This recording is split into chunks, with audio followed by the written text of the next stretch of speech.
اعوذ باللہ من الشیطان الرجیم بسم اللہ الرحمن الرحیم یا ایہا الذین آمنوا کتب علیکم الصیام کما کتب علی الذین من قبلکم لعلکم تتقون۔ اے ایمان والو، تم پر روزے اسی طرح فرض کیے گئے ہیں جس طرح تم سے پہلوں پر فرض کیے گئے تھے تاکہ تم متقی بن جاؤ۔ ایام معدودات، یہ چند گنتی کے دن ہیں۔ فمن کان منکم مریضا او علی سفر فعدۃ من ایام اخر، تو ان ایام میں اگر کوئی شخص بیمار ہو یا اسے سفر درپیش ہو تو پھر دوسرے ایام کی گنتی میں وہ ان روزوں کو پورا کرے۔ وعلی الذین یطیقونہ فدیۃ طعام مسکین، اور جو لوگ طاقت رکھتے ہیں تو وہ اپنے روزے کے بدلے میں ایک مسکین کو کھانا کھلا دیں۔ فمن تطوع خیرا فہو خیر لہ، اور جو اس کھانا کھلانے میں اضافہ کر دے تو یہ اس کے لیے زیادہ بہتر ہے۔ وان تصوموا خیر لکم، اور اگر فدیے کے مقابلے میں روزے رکھو تو یہ تمہارے لیے زیادہ بہتر ہے۔ ان کنتم تعلمون، اگر تم واقعی اس کا علم رکھتے ہو تو۔ شہر رمضان الذی انزل فیہ القرآن، یہ رمضان کا مہینہ ایسا ہے کہ جس میں قرآن مجید کو نازل کیا گیا ہے۔ ہدی للناس، لوگوں کے لیے یہ ہدایت ہے۔ وبینات من الہدی، اور ہر چیز کو ہدایت اور رہنمائی کی ہر بات کو واضح کرنے والی کتاب ہے یہ۔ والفرقان، اور غلط اور صحیح کے درمیان میں فرق کرنے والی کتاب ہے، حق اور باطل کے درمیان میں فرق کرنے والی کتاب ہے۔ فمن شہد منکم الشہر، تو جس کی زندگی میں بھی یہ مہینہ آئے، فلیصمہ، اسے چاہیے کہ وہ روزے رکھے۔ ومن کان مریضا او علی سفر، لیکن جو کوئی بیمار ہو یا سفر پہ ہو، فعدۃ من ایام اخر، تو اسے دوسرے دنوں کی گنتی میں ان رہ جانے والے روزوں کو پورا کرنا ہے۔ یرید اللہ بکم الیسر، اللہ تعالیٰ تمہارے لیے آسانیاں چاہتا ہے۔ ولا یرید بکم العسر، تمہارے لیے تنگی نہیں چاہتا۔ وَلِتُكْمِلُوا الْعِدَّةَ، اور تمہیں چاہیے کہ تم اس گنتی کو مکمل کرو، یعنی رمضان کے آخری دن تک اس کے تمام روزے رکھو۔ وَلِتُكَبِّرُوا اللَّهَ عَلَى مَا هَدَاكُمْ، اور اللہ کی بڑائی بیان کرتے رہو کہ اس نے تمہیں ہدایت عطا کی، رہنمائی عطا کی۔ وَلَعَلَّكُمْ تَشْكُرُونَ، تاکہ تم اس کا شکر ادا کر سکو۔ سامعین گرامی، یہ وہ آیات ہیں جو ہر سال ماہ رمضان کی مناسبت سے ہم تازہ کرتے ہیں۔ رب ذوالجلال نے اسے اپنی کتاب حکمت کا حصہ بنایا، اور قیامت تک جب بھی رمضان کا مہینہ آئے گا تو ان آیات کو تازہ کیا جائے گا۔ رب ذوالجلال نے ان آیات میں 3-4 باتیں ہمیں عطا فرمائی ہیں، ان کو دہرا لیتے ہیں،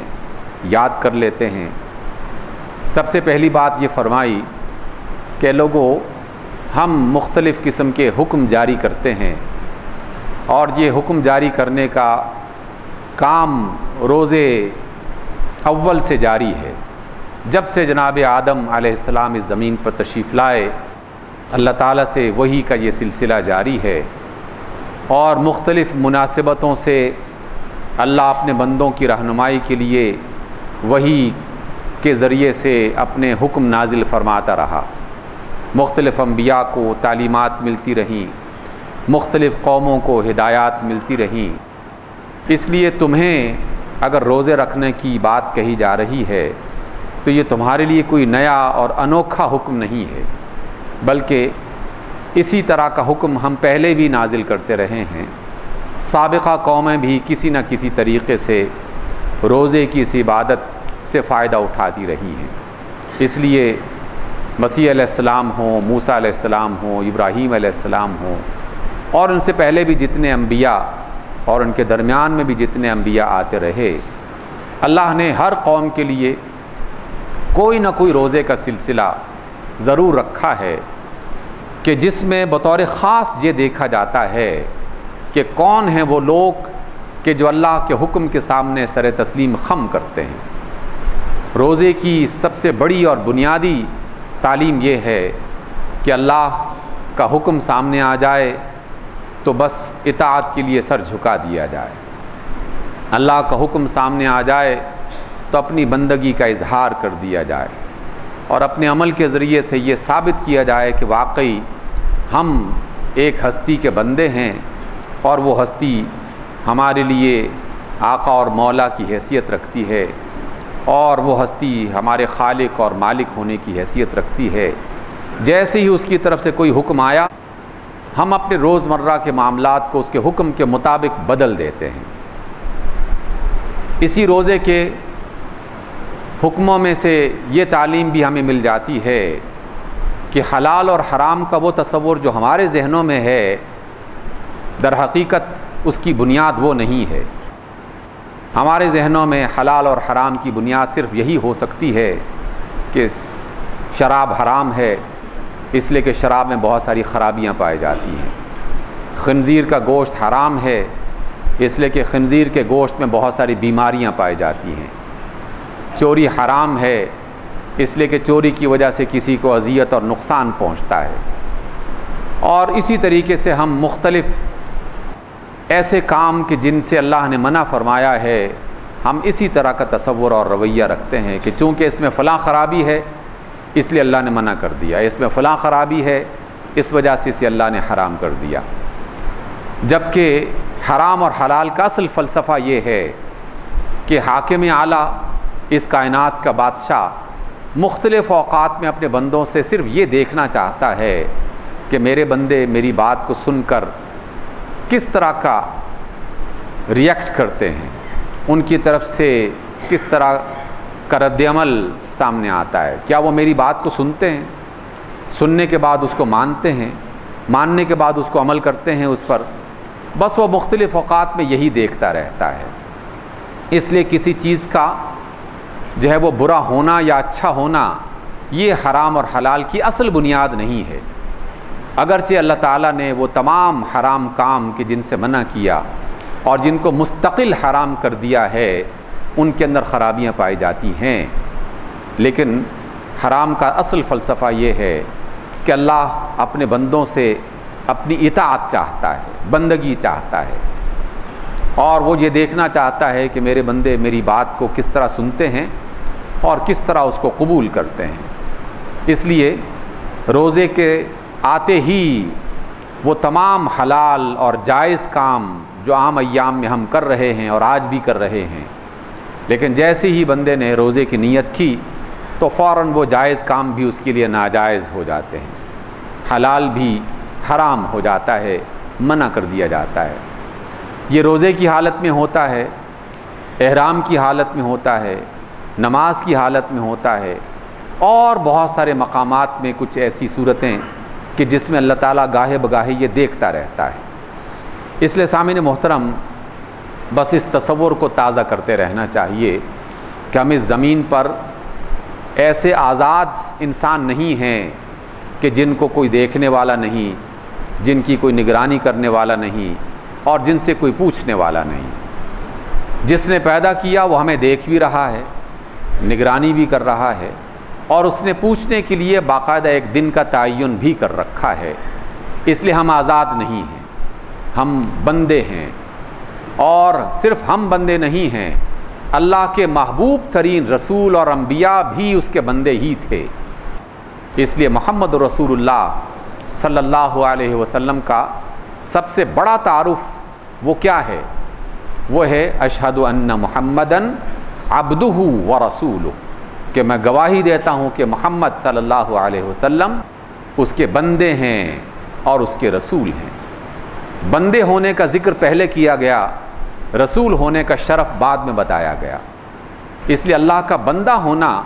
یہ بہت بڑی عزت کی بات ہے، اور بندہ آزاد نہیں ہوا کرتا۔ بندہ تو اپنے آقا کا بندہ ہوتا ہے، اس کے حکموں کا پابند اور مطیع ہوتا ہے۔ یہ الگ بات ہے کہ اس اللہ نے اور اس بادشاہ مطلق نے ہم پر مہربانی اور کرم نوازی کرتے ہوئے پابندی بھی ایسی لگائی کہ جس میں سراسر ہمارا ہی فائدہ ہے، ہر اعتبار سے، جسمانی اعتبار سے بھی، روحانی اعتبار سے بھی، حال کے اعتبار سے بھی، اور مستقبل کے اعتبار سے بھی۔ اس میں فائدہ ہی فائدہ ہے۔ صرف اتنی سی بات کہ ہم نے اس کی بات کو مانا اور اس کے بعد فائدے شروع ہو گئے۔ اس میں ذرا سی جو مشقت ہم اختیار کرتے ہیں، وہ مشقت بھی ہمارے لیے باعث رحمت بن جاتی ہے۔ اس وجہ سے یہ تو اس کی کرم نوازی ہے، لیکن کرم نوازی کو حاصل کرنے سے پہلے اپنے لیے یہ بات لازم قرار دے دی جائے کہ اللہ نے کہا کہ یہ کرو تو بس فوراً اس پر عمل شروع ہو جانا چاہیے۔ اللہ نے فرمایا کہ یہ نہ کرو تو فوراً اپنے ہاتھوں کو روک لیا جائے اور اپنے ایکشنز بدل دیے جائیں، اپنے کردار بدل دیے جائیں، روز و شب کا معمول بدل دیا جائے، کھانے پینے اور سونے جاگنے کے معمولات تبدیل کر دیے جائیں، اس لیے کہ اب ایک نیا آرڈر جاری ہوا ہے رب کائنات کی طرف سے، اور پھر ایک وقت آئے گا کہ پھر اس حکم کو تبدیل کر دیا جائے گا، تو پرانی روایتیں، پرانے معاملات پھر سے اپنے انداز میں چلنا شروع ہو جائیں گے۔ اس لیے اللہ رب العزت نے فرمایا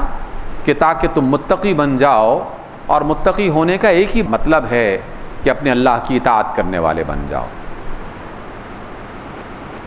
اس وجہ سے روزے فرض کیے گئے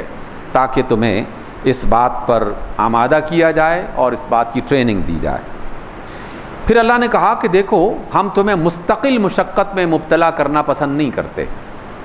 ایسا نہیں ہے کہ زندگی بھر روزے ہی رکھنے ہیں، بس ہر مومن نے ہر دن روزے سے گزارنا ہے اور ہر شب مصلے پہ گزارنی ہے، ایسا نہیں ہے۔ اللہ فرماتے ہیں کہ ایام معدودات، چند دن ہیں، چند دن کی یہ ایکسرسائز پوری کر لو تو اس کے بعد تمہیں ترقی کی اگلی منزل پہ پہنچا دیا جائے گا۔ بالکل اس طرح جیسے ہم اپنی زندگی کے مختلف امتحانات سے گزرتے گزرتے مختلف ترقیاں حاصل کرتے چلے گئے، اور جس نے جو امتحان پاس کیا اسے اس کی سند مل گئی، اس کا رتبہ مل گیا، اس کا گریڈ مل گیا، اور اس کے بدلے میں کچھ آسائشیں، کچھ سہولتیں مل گئیں، اور وہ بندہ صرف بلند کر کے فخر سے لوگوں میں زندگی بھر یہ کہتا رہا کہ دیکھو جناب، میرے فلاں امتحان کو پاس کرنے کی بنا پر، میری فلاں ایکسرسائز مکمل کرنے کے بعد، میرے فلاں کام کو مکمل کرنے کے بعد رب ذوالجلال نے مجھے یہ رتبہ عطا کر دیا ہے۔ اس رتبے کو بیان کرتے ہوئے انسان فخر محسوس کرتا ہے، اپنے نام کا حصہ بنا دیتا ہے، اور اس نام کی پہچان کی وجہ سے اپنے اندر ایک احساس محسوس کرتا ہے کہ جس میں عزت، تفاخر اور سربلندی کا احساس اس کے اندر پیدا ہوتا ہے۔ تو ایک بندے کے لیے اس سے بڑا اعزاز کیا ہوگا کہ پوری کائنات کا رب اس سے راضی ہو کر اس سے کہہ رہا ہے کہ جناب تم میرے خاص بندے بن گئے ہو، اور میں تم سے اپنی محبت کا، اپنی رحمت کا وعدہ کرتا ہوں، اور آخرت میں ایسی کامیابی کا تم سے وعدہ کرتا ہوں، بلکہ ضمانت دیتا ہوں کہ جس کامیابی کا تم تصور بھی نہیں کر سکتے دنیا کی زندگی میں۔ بس اس کے لیے اپنے آپ کو بندہ بن کے میرے سامنے پیش کرو کہ میرا جو حکم آ جائے اس کے سامنے سر جھکا دو، جو کام کرنے کو کہا جائے کرنا شروع کر دو، جس سے منع کر دیا جائے رک جاؤ۔ اس وجہ سے فرمایا کہ یہ چند دن کی مشقت ہے، اور ان چند دن کی مشقت کے بعد تمہارے مرتبوں میں اور رتبے میں اضافہ ہو جائے گا۔ اور ان چند دنوں میں بھی اللہ رب العزت نے رخصت کو نظر انداز نہیں کیا، اور کہا کہ ہم تمہاری طاقت سے زیادہ تمہیں پریشان نہیں کرتے۔ اگر ان ایام میں کوئی شخص سفر پہ جا رہا ہو تو چلو کوئی بات نہیں، سفر پہ جانا ہی ہے، چونکہ اس کی ضرورتوں کا حصہ بنائے رکھا ہے، تو روزے نہ رکھے۔ کوئی بندہ بیمار پڑ گیا ہے کسی سبب سے، روزہ نہیں رکھ سکتا، چلو نہ رکھو، کوئی بات نہیں، یعنی اس کی طرف سے مسلسل ریلیکسیشن مل رہی ہے، اور اللہ تعالیٰ کی طرف سے مسلسل جو ہے وہ آسانیاں میسر آ رہی ہیں، کہ یہاں روزہ نہیں رکھ سکتے نہ رکھ سکو، وہاں نہیں رکھ سکتے تو نہ رکھو، لیکن چونکہ تم میرے بندے ہو اور اس کام کے لیے یہ لازمی امر ہے کہ یہ کام کرنا تو ہر صورت میں ہے، ہر صورت میں۔ آج نہ کر سکو تو چلو جب موقع ملے تو مجھ سے وعدہ کرو کہ میں کر لوں گا، اور اپنے اللہ سے یہ وعدہ کر کے جب بھی بعد میں موقع ملے گا اس کو کر لیا جائے۔ اس لیے تمام مفسرین کا، محدثین کا، فقہاء کا قرآن و سنت کی روشنی میں تحقیق کے بعد یہ فتویٰ ہے کہ جو بیمار، چاہے وہ جسمانی مرض میں مبتلا ہوا ہو، مرد ہو یا عورت، یا وہ بیمار جو طبی کیفیات میں بعض اوقات مبتلا ہو جاتے ہیں، خاص طور پر خواتین، دودھ پلانے والی جو خواتین ہیں، یا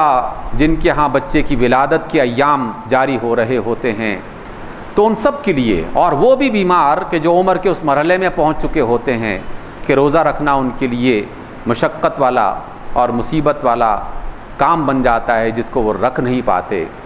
تو یہ رخصت ان سب کے لیے ہے۔ لیکن جس کی جہاں جہاں جو حالت ہے، رخصت کا انداز اسی طریقے سے ہے، اسی انداز میں ہے۔ جو عام حالت میں بیمار ہے تو جتنے روزے بیماری کی حالت میں چھوٹے وہ رمضان کے بعد جب بھی موقع ملے وہ ان روزوں کو مکمل کر لے تو اس کی یہ گنتی پوری ہو جائے گی۔ 4 چھوٹے، 10 چھوٹے تو وہ بعد میں اس کو مکمل کر لے۔ اور ایسے بوڑھے بیمار کہ جن کے صحیح ہونے کی امید کم ہے، عمر کا تقاضا ہے، بیماری کی حالت ایسی ہے کہ دوبارہ رکھے ہی نہیں جا سکتے، تو پھر اس کے لیے آسان سا طریقہ اللہ نے تجویز کر دیا کہ چلو خود روزہ نہیں رکھ سکتے تو کوئی بات نہیں، جتنا تم ایک دن میں کھانا کھاتے ہو ایک مسکین کو وہ کھانا کھلا دو، یا اس کے پیسے دے دو، یا اس کی وہ رقم اس کو دے کر اس کے لیے روزہ رکھنے کا اور اس کا دن گزارنے کا بندوبست کر دو۔ تمہاری طرف سے ایسا ہے کہ جیسے تم نے روزہ رکھ لیا، اور یہ زندگی بھر اگر کرنا چاہو تو کر سکتے ہو۔ اگر کوئی فرد کسی بیماری میں، ایسی بیماری میں مبتلا ہوا کہ روزہ رکھنے کی امید ہی نہیں ہے، یا عمر کے ایسے مرحلے میں داخل ہو چکا کہ ہر آنے والا سال اس کے لیے مزید کمزوری کا باعث ہو رہا ہوگا، تو بس جتنی زندگی اللہ نے دے رکھی ہے فدیہ دیتے رہو، رحمتیں سمیٹتے رہو۔ یعنی صرف تھوڑا سا فدیہ، 1.25 کلو گندم کے برابر، آٹے کے برابر، یا 2.5 کلو گندم اور آٹے کے برابر کتنے پیسے بنتے ہیں؟ بمشکل 150 روپیہ۔ 150 روپیہ دے دو اور اللہ تعالیٰ سے پتہ نہیں کتنا ہے، میں تو اس کی گنتی، اللہ تعالیٰ کی رحمتوں کی گنتی کسی کیلکولیٹر میں محسوس نہیں کرتا کہ آپ اس کی کیا کیلکولیشن کریں گے کہ اللہ تعالیٰ اس کے بدلے میں کیا دیتا ہے۔ لیکن بس دو تو اللہ تعالیٰ کی محبت میں اور اس پوری کیفیت میں کہ واقعی میں یہ روزہ نہیں رکھ سکتا، اس لیے کہ اللہ نے آج کی آیات میں کہا کہ تمہیں فدیہ دینے کی اجازت تو ہے، اس میں کوئی شک نہیں، لیکن اگر ذرا سا بھی امکان ہو روزہ رکھنے کا تو روزہ رکھ لیا کرو۔ روزہ رکھنا تمہارے لیے زیادہ بہتر ہے۔ اور میں نے اور آپ نے بھی بہت سارے ایسے لوگوں کو دیکھا ہوگا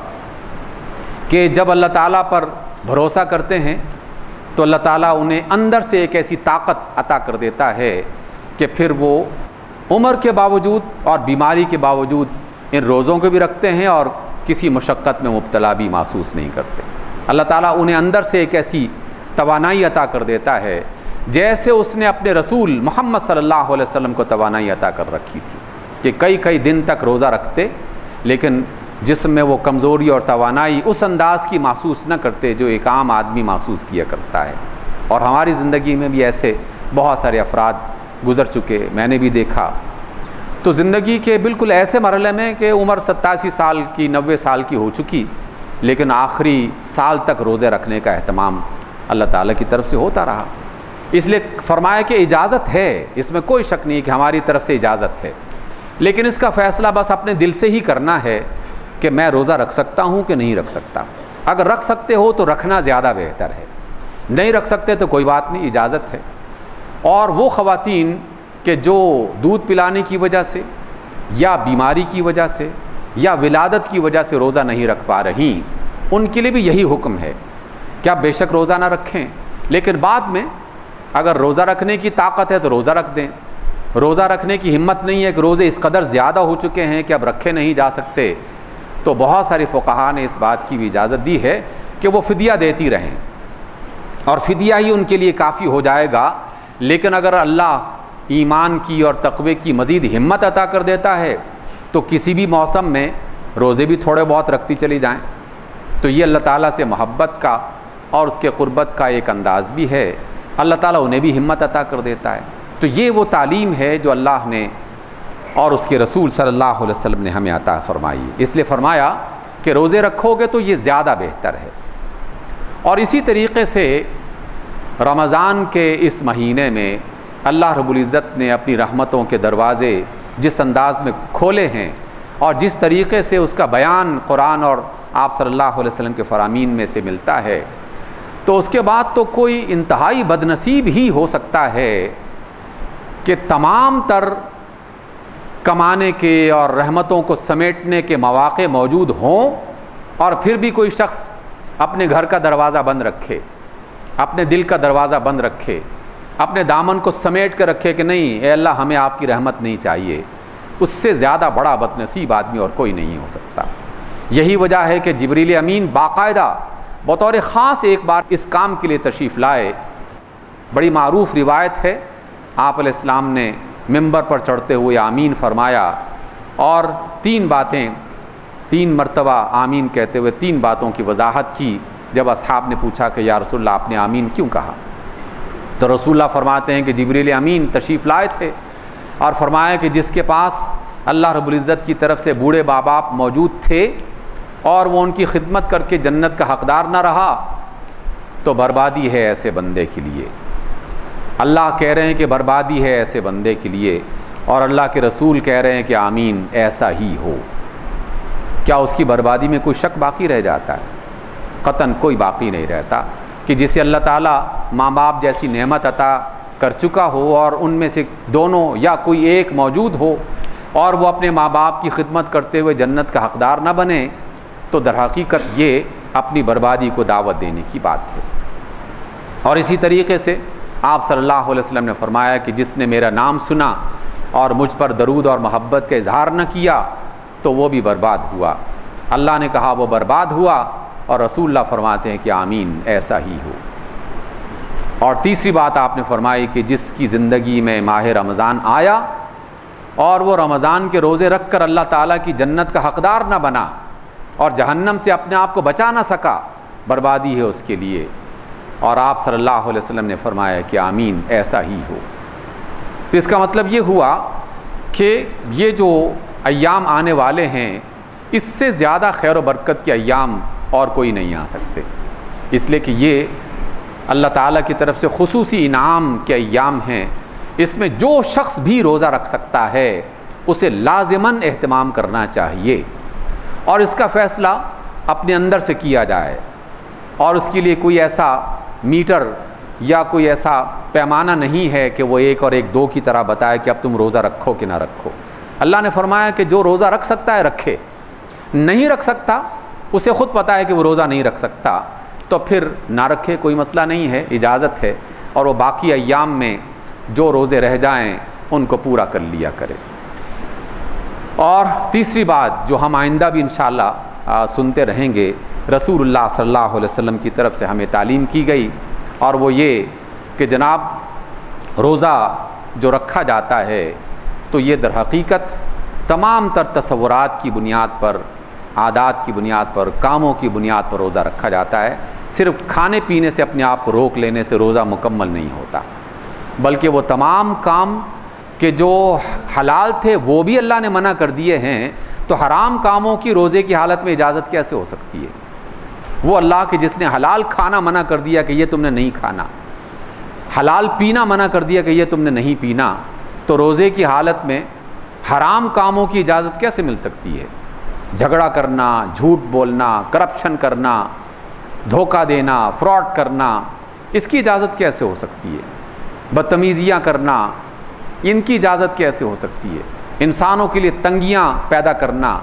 ان کے لیے مصیبتیں کھڑی کرنا، ان کو اذیت پہنچانا، تکلیف میں مبتلا کرنا، یہ سارے کے سارے کام تو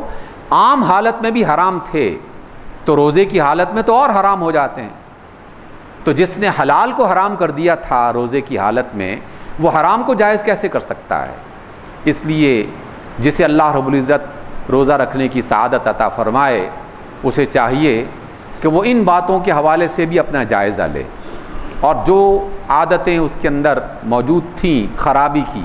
اور وہ جانتا ہے کہ یہ حرام ہے اور تھا، تو رمضان میں اس کا آغاز کیا جائے، ارادہ کر لیا جائے، اللہ تعالیٰ سے توفیق مانگی جائے۔ پختہ ارادہ کرتے ہی وہ کام بندہ چھوڑ دیتا ہے۔ میں نے اپنی زندگی میں بعض ایسے بندوں کو جو چین سموکر تھے، سگریٹ پینا ان کی گھٹی میں پڑا ہوا تھا، ایک سگریٹ ابھی بجھتا نہیں تھا کہ دوسرا سلگا لیا کرتے تھے، لیکن بس اندر کے ایک پختہ عزم سے سگریٹ چھوڑ دیا۔ لوگوں نے مختلف ترکیبیں بتائیں کہ جناب سگریٹ کے بجائے الائچی منہ میں رکھ لیا کرو، چنے کھا لیا کرو، ریوڑیاں کھا لیا کرو۔ نہیں، سگریٹ چل رہی ہے۔ بس کسی دن خیال آیا بیٹھے بیٹھے اس بندے کے دل میں کہ یار میں اتنا ہی کمزور ہو گیا ہوں کہ یہ سگریٹ جیسی فضول چیز نہیں چھوڑ سکتا۔ زمین پہ پھینکی اور کہا کہ آج کے بعد نہیں پیوں گا، بس بات ختم، اور اس کے بعد زندگی بھر نہیں پی۔ اللہ تعالیٰ نے انسان کو بہت ہی مضبوط انسان بنا رکھا ہے، انتہائی طاقتور، لیکن اس کی طاقت کا سرچشمہ اس کا ارادہ ہے، اس کی طاقت کا سرچشمہ اس کی نیت ہے۔ جو نیت کر لے، جو ارادہ کر لے، پھر اللہ تعالیٰ اس کی مدد فرماتا ہے۔ جو شخص بھی اس سے پہلے کسی اس طرح کی بیماری میں مبتلا تھا کہ جو اللہ کے نزدیک حرام تھی، ارادہ کر لیں کہ میں نے آج کے بعد یہ کام نہیں کرنا، دیکھیے اللہ تعالیٰ کیسے مدد کرتا ہے، اور غیب سے اللہ تعالیٰ اس کو اس طرح کی مدد اور نصرت فراہم کرے گا کہ وہ واقعی اپنے آپ کو اس سے محفوظ کر لے گا۔ اس لیے اس رمضان میں عزم کیجئے، ارادہ کیجئے کہ میں اللہ تعالیٰ کی رضا کے لیے اور رسول اللہ صلی اللہ علیہ وسلم کی سنت پر عمل کرتے ہوئے روزے کا پورا اہتمام کروں گا۔ جو بھی روزہ رکھ سکتا ہے، جو بھی روزہ رکھ سکتا ہے اسے روزہ رکھنا چاہیے۔ اپنے بچوں کو بھی اس بات کا عادی بنانے کی کوشش کیجئے۔ جو روزے نہیں رکھتے انہیں بھی کم از کم افطار کے موقع پر اپنے ساتھ بٹھا کر دعاؤں میں شامل کریں، اور سحری کے وقت جو اٹھ جائے اپنے ساتھ شامل کر کے دعاؤں میں شامل کریں،